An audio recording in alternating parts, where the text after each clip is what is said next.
Well, let's trust that that's framed How up you want properly. to Can you start look at this? that and make sure that that's okay? Just check that. How you want to start up the interview? It's fine. Ask me fucking questions and I answer them. No, I mean, the style is, it's an interview. All right. I mean, it's already We're going to be having sick. James in the house, everybody. Yay. Do I look smaller than you? My name is James Heel and I'm a motherfucking writer. And that's what I do, amongst other things. Any fun trouble you caused lately? Trouble? That's your middle name, right? When I was very young, I met a guy and he worked on these trucks that would travel for 7 months across Africa in the 80s and 90s. And they prepared all the trucks in my hometown where I lived. So all the guys, the mechanics and the drivers were hanging out in my hometown and they would ask for, where can we get some weed? Where can we get ecstasy? And we would hang out at my friend's father's house who ran it was called Truck Africa. And these guys told me stories that absolutely blew my mind. And I was 15 years old. And these people were telling these magnificent stories of cultures and countries and situations that were impossible. And I sent out the most powerful desire of the universe I've ever managed to create. And I said, I want that. I want to be able to tell stories like that. So, to answer your question, maybe sometimes I make decisions because I know it's going to be a good story, maybe not beneficial to my actual life.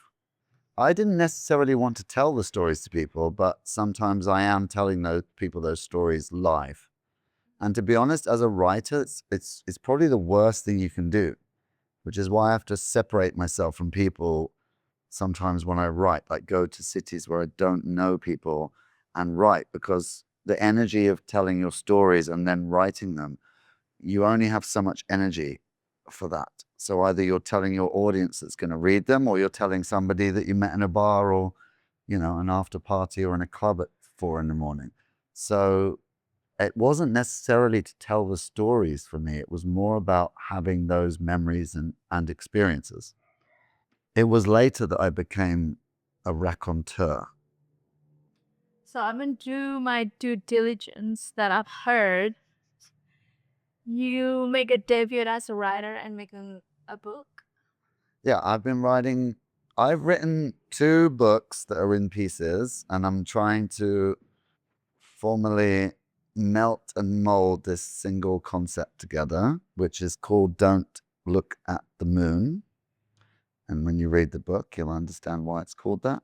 And that book I want to release first because I felt when I started writing it, it was the only thing that I was writing where I knew I wouldn't need an editor to help me. I could self-edit. So I tried to keep it simple enough so I could self-edit. Writing a book is like having an exhibition, but no one tells you when the exhibition is. And then you just keep painting and painting and painting and painting. But if you know you have a deadline, you're like, that's ready, that's ready, that's ready, put them on the walls. And having the other books, it's like that. And it's the editor that tells you, no, that chapter's done, that chapter's done, that chapter's done, change that. And then you have clarity to a certain degree. So this book, I tried to put it together in a way that I could write it, but that didn't work out because it was supposed to be a novella, so around 30,000 words, and now it's 100 and something, and it's split into 3 different parts. So I did lose control, but I am in control of the editing process. Did you give us a glimpse of the story in the book? The book is about, I think fundamentally it's very important right now. I think it's like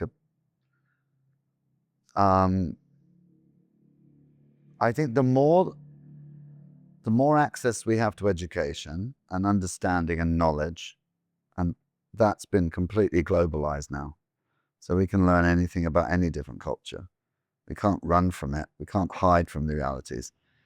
And I think that because of that, we have developed a level of sort of suppression and repression of emotions, which, in turn, people are saying that, depression is going up, that anxiety is increasing, that all these other byproducts of like repressed emotion are coming up.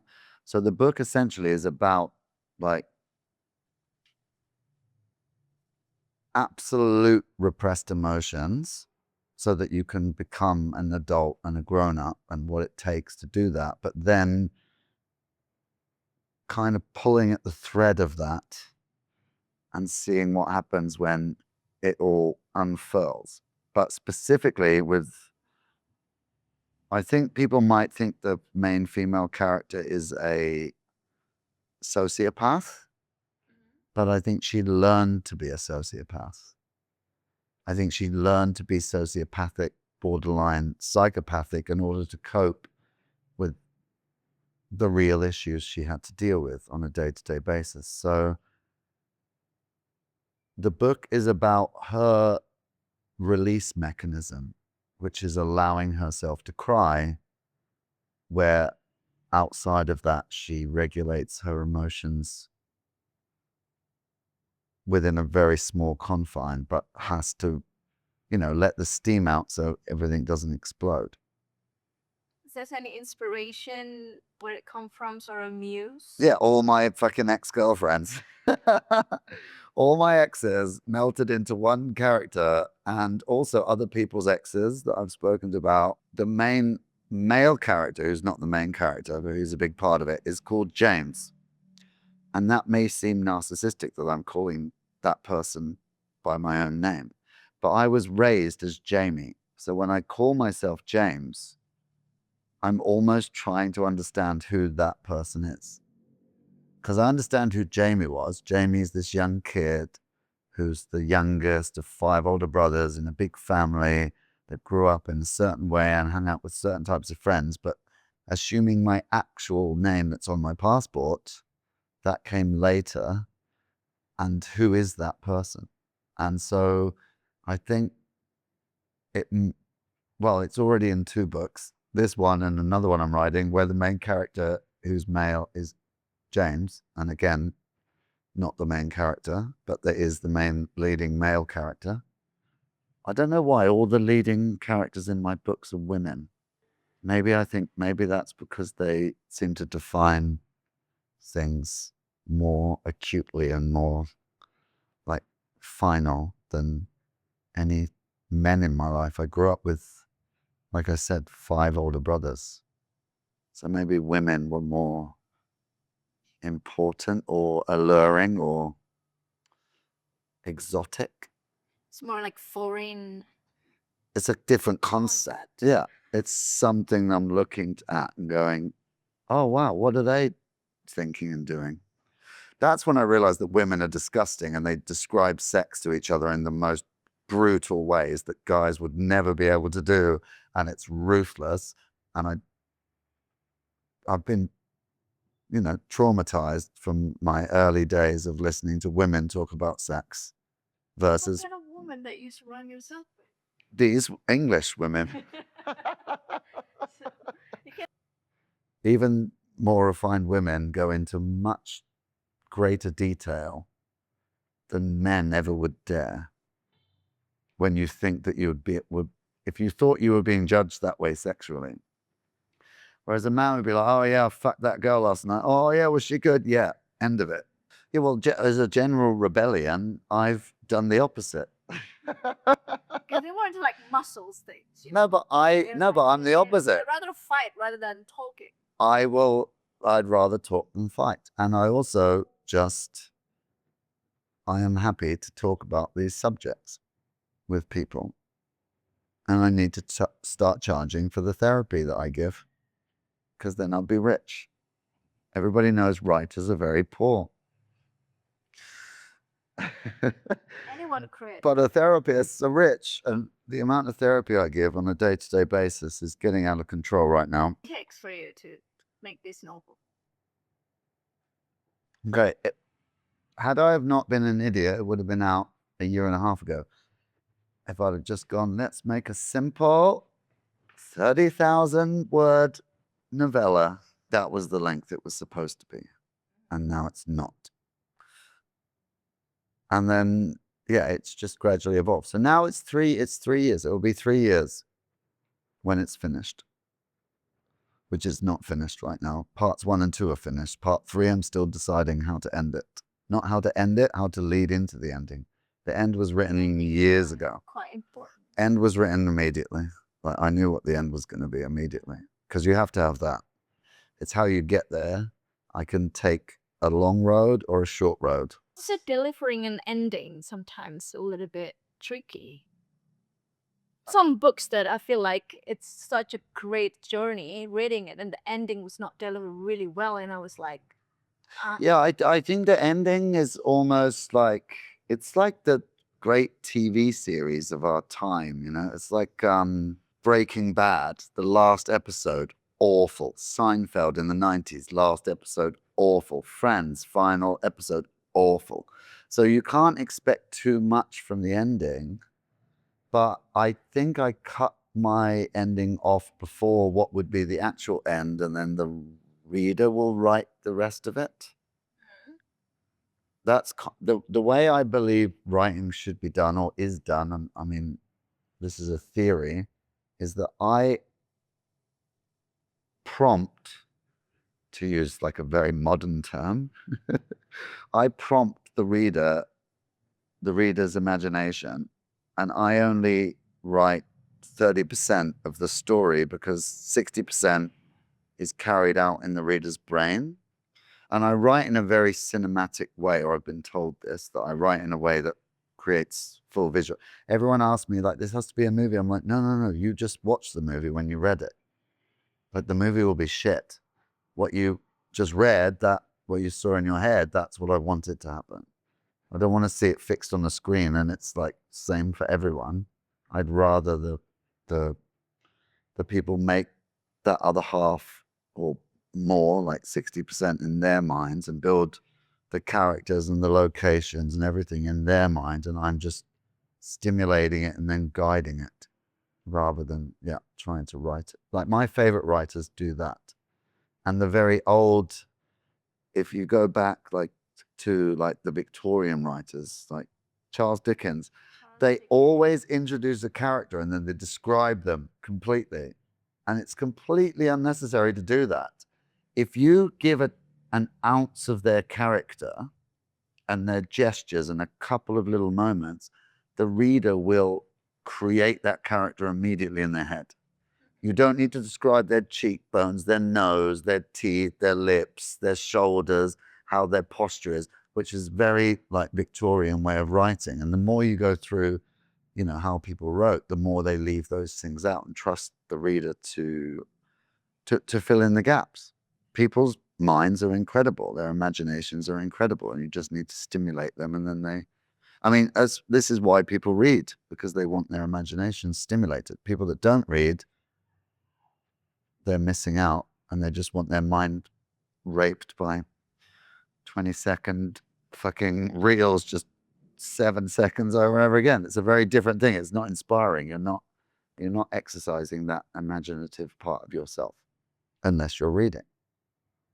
Is there a line from your novel that changed you after you wrote it? Oh, for fuck's sakes. Absolutely. Is it like from a real experience? No, or you no. There's so many things that I've written that are like, you know, when you have a situation in retrospect and you're like, oh my gosh, I should have said that, or I should have been like this. And then and I'll write it out and I won't even realize I'm doing it, but then I'll realize that that's what I'm doing.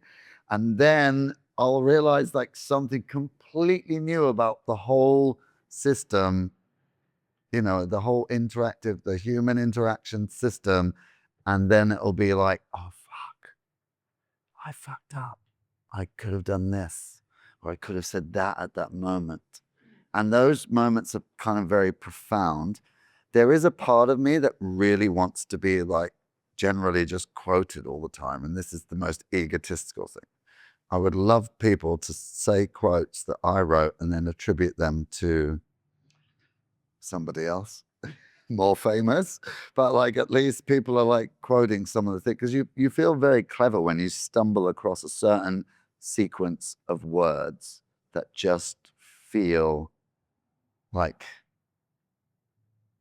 revolutionary and like inspiring, and also just melodic or mellifluous in the way that you say them. It just feels right. And when you get that, it's like you get a little buzz of like, oh my gosh, that's a very good sentence. So there are a lot of those in this book, but I don't know if the reader's interpretation might be something more related to themselves, and mine will be something that relates to the background of my existence, rather, I think it will become personal which of those sentences are more important. But I couldn't say that there was one that really stands out. There's 300. And I could never choose a favorite. Wait, I got to press record on this. Main character in your book, are you going to lose or not? If I was arguing with the main character in the book, Because you say that she's kind of like learned to be a sociopath. no, but so the other character is terrified, but she's alluring, but terrifying. If you imagine, like when you see a tiger, like a beautiful tiger, and it lets you close to it, and you're stroking this tiger, right? And even if you spent time with that tiger, but then one day it just like scratched your face, when you saw it again, I think you'd still want to stroke that tiger. Do you know what I mean? You'd be like, maybe this time it's not going to scratch my face. So I think that that's who she is to the character. So yeah, all the music that she normally listens to cry and have her release stops working. And then she makes a list of musicians that she dated before, and she wants to break all their hearts. So they write pieces of music, and then that will like resonate with her and she can cry again. And I could have gone through that she went through a couple before she met the one, but I wanted it to go straight in. And the person that she met, the person that she went to first, was the person that was going to make the biggest sort of difference. Because subconsciously she'd made this choice that like, I don't want to waste my time. I'm gonna. How she's going to break your heart then, if you met this character? Well, she fucks his girlfriend. I should tell you that. She fucks his girlfriend just to break them up. Okay. They have a great time. Would you trust your main character? Look forward to the audiobook of me reading that scene. So she does some filthy stuff to that girl. Would you trust your main character but to babysit your baby?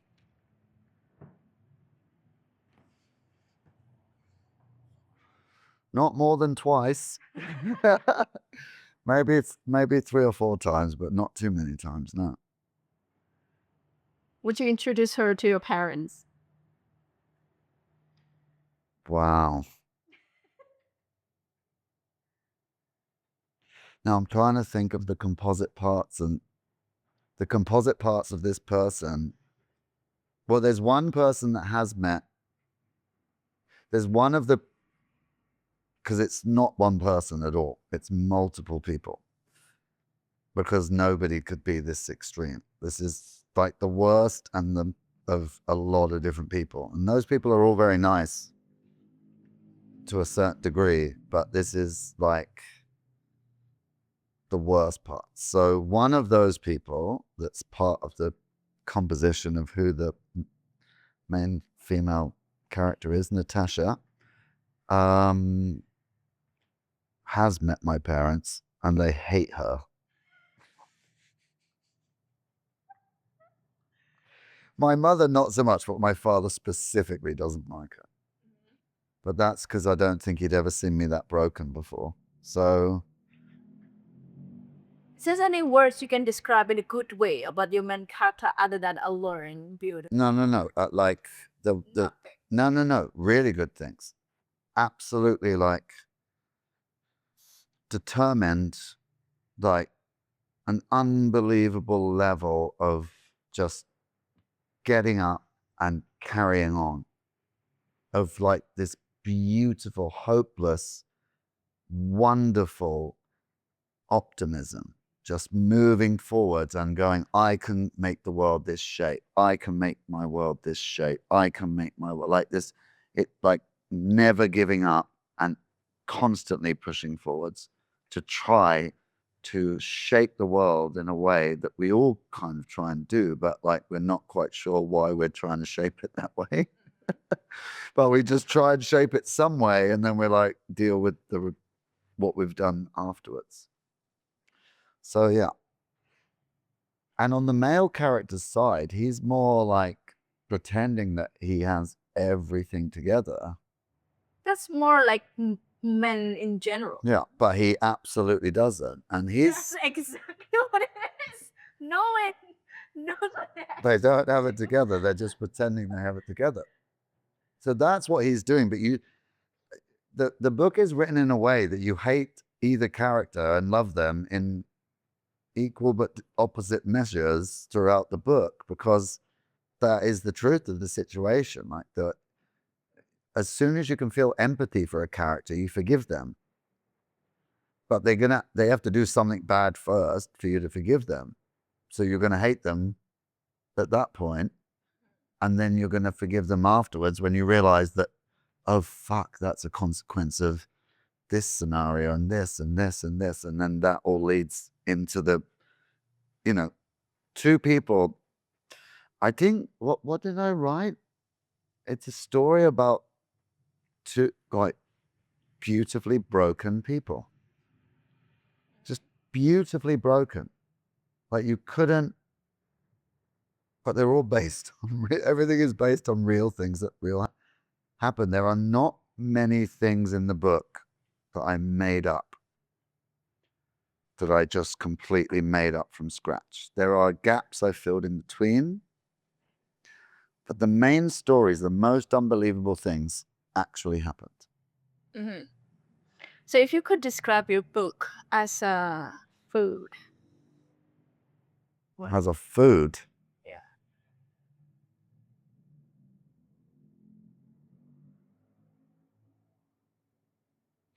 I think it would be an ingredient or ingredients. Like, when you eat something and it's pretty good, and then someone says there's capers on it or anchovies, and you're like going, I don't think I'm going to like it. And then you eat it and you're like, oh, that's really good. That saltiness is like really popping in my mouth right now. It's making my mouth water right now. And I think that's what it is. It's the anchovies, it's the fucking capers of your everyday life. You don't think that you need it, but you want it. Once you've tasted it, you're like, that's good. That was a good amount of weirdness. Yeah. And what is your editorial process, your editing process? More like surgical precision or like more to like blind panic? Yeah. So when I write very freely. And then the process, this is one of the hardest things to learn as a writer in this day and age, because there was a time when people knew people can write, but they need someone to go in and just like with the knife and just cut pieces out and then say, elaborate here because the rest of the story's in your head and the reader's not getting it. And like, take this out because it's just unnecessary. So learning to do that yourself. And I think in the end, it comes down to, and Murakami is my best reference for this. There's so many times when I read Murakami And I'm like, fuck off. Literally like, fuck off. I'll drop the book down and walk around the room going, fuck off. Like, you are not, it's just this pure simplicity, descriptive reality. It's almost mundane, but it's important to the plot. And then a sentence hits and it's so powerful. So in the end, it's like cutting out all of the unnecessary things. That's what you've got to do. But you need to reward the reader with certain moments when they go through the sections that are like building the overall story, but you reward them with these profound moments of sentences. Also, like Swan's Way that's one of the most verbose writers ever. What's his name? We'll pop it up in the thing underneath when I remember what his name is. It's a French writer. And he would just write all of this stuff. It'd be paragraphs and paragraphs. And you'd think, what am I even reading? It's nice, it's enjoyable to read. But then this sentence at the end would make everything you just read make 100% sense, and just you felt it. Like in your soul, you felt it. And just trying to do that in little punctuated moments, I think is very important in the editing process. So you have to find the balance between what is descriptive and then what is the moment, and then back to descriptive, and then this is the moment and back. It's a rhythm. It's like a piece of music. That for me is the editing process. What kind of emotion you expect from the readers after finishing a book? I want people to feel like they can associate with various different parts of the characters and scenarios. So I want it to trigger memories in them. I want them to feel like that it's representative, that they've experienced scenarios either more or less extreme, but they feel that they have a connection to the story itself. But as far as the emotions are concerned, I think it's very healthy. And I remember somebody said this about like scary movies for kids. It's like, it's very healthy for children to watch a kind of scary movie at home. No, but where they're at home, but they feel in a safe space, but they're exploring dealing with that fear emotion, but from the perspective of sort of safety and comfort. And I think that's kind of what I want people to do. It's like I want them to go out of their comfort zone, but then realize, oh, actually, this isn't my life. I'm actually okay compared to this. And like, okay, let's go back in and read some more. So yeah, the emotions will be pushing the limits of what they would be prepared to experience themselves. Because it's like the movie Fear and Loathing in Las Vegas. There's a certain point you're watching it and you're just screaming at Johnny Depp playing Hunter S. Thompson. You're like, stop taking drugs. Just stop it. You just want them to just stop because it keeps getting more and more unhinged. Yeah, I want them to feel that for the characters. It's like, for goodness sakes, you could just fix everything. But then suddenly something's going to click in their heads and they're going to go, fuck. On a very small level, I've been doing this in my relationships, in my life. I've been making this mistake, but on a much less severe level. And then maybe I can address that. So yeah, self observation and understanding the self is definitely, it's the most terrifying thing ever.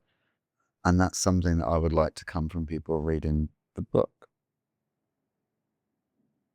So like Neil Gaiman is one of my favorite author, and he said like you make good stories for kids. And I think the scary story is too much for kids, for us to think. And then he said, I think it's important to teach kids to be scared so they understand how to be brave. They need to learn fear. So I want to know a glimpse of your subconscious in a way, like if you put it as a genre. Because I feel like me knowing you for a couple of months now feels like you have like a very twisted subconscious. You're just so you're just in love with destructions. You just love with something that is just Yeah, I used to make a joke to myself like, am I writing the book or is the book writing me? And the book is not any specific book, it's just a book, whatever.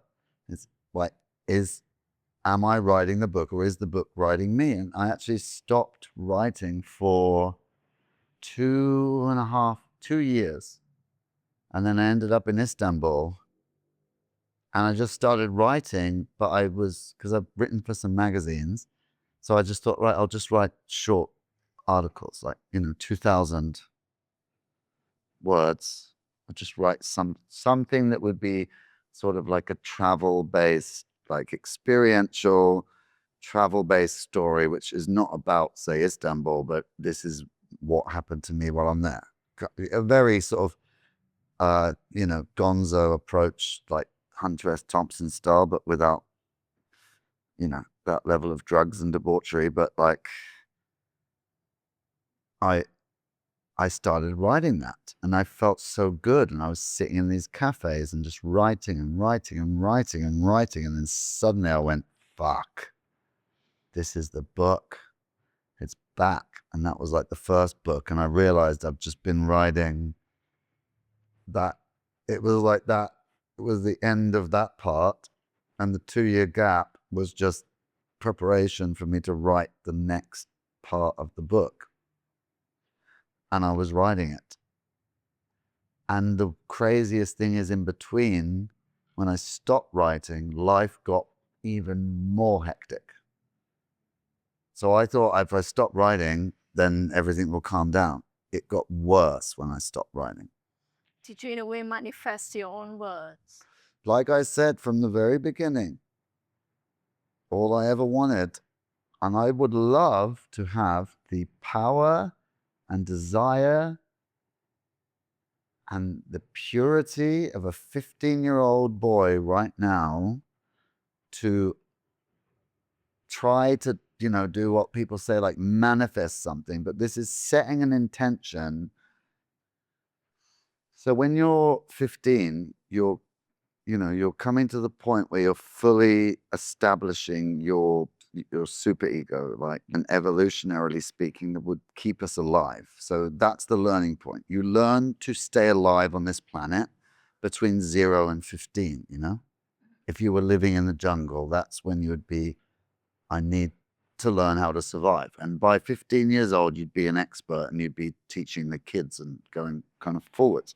But you're still in that point because they say, like, the formation of the brain, which would be then, evolutionarily speaking, from previous tribes, in your 20s, it becomes like set. So that's kind of the peak moment where you define your belief systems, right? 14, 15. And I believe that this age gap moves around depending on your culture, depending on your period of existence in, time itself. So I think, like, I wish I would set a very different intention now, but maybe that's the whole purpose of reincarnation, that I have to do that in another life. And I'm now a victim of that intention, but I have to either embrace it or run from it. And if I run from it, it's just going to be chaos without anything productive coming out of it. But if I run at it and fight it and live it, then I can create, in some respects, art. I feel like you manifesting a lot of bad things to your life. No, I just don't think that they're that bad. I honestly don't have regrets. Even the worst things I've ever been through, I do not regret them. Getting kidnapped in Istanbul, waking up in a taxi I never got into. Don't regret that. I mean, I didn't start it, but all these terrible breakups that broke my heart. I don't regret them. I am happy that I got to experience extremes of emotion and experience itself. Like it was never like level, vanilla. I think most people generally you look at the like history of, or you know, you look at how people behave, they're always like, oh, I was a little bit crazy when I was a kid. My experiences and my emotions were doing this. And then they spend their whole life trying to level out the intensity of the frequencies in between one extreme and the other. Why? I don't understand why. Is it because you just like go and live in the mountains by yourself and then you can regulate everything? But if you exist in the world, you don't want to limit your possibilities. Oh yeah, no, I went to therapy. I went to child trauma therapy, or to a child trauma therapist. I think her name is Kara. And she dealt with people with real problems, but she realized, yeah, she's here. And she also studied with Lydia Wilson, who was the first person I went and had hypnotherapy with. So hypnotherapy, basically, she's a Freudian psychiatrist who utilizes hypnotherapy. So you have a 2-hour talking session, and then they use what you said in the talking session as a weapon against you when you can't lie. Because when you're in the hypnotic state, you can't lie. But your conscious mind is observing your subconscious answer questions. And when they ask you a question, you're literally going, no, no, no, no, no, no, because it's something you've tried to repress. And then it just came out. So during the second time, not with Lydia, with Kara, I went so far back into some life. I can remember it clearly. And I quite literally devastated an entire civilization. Like ruthlessly destroyed them. And in the end, didn't even want the power that would come from being in control. I sacrificed myself.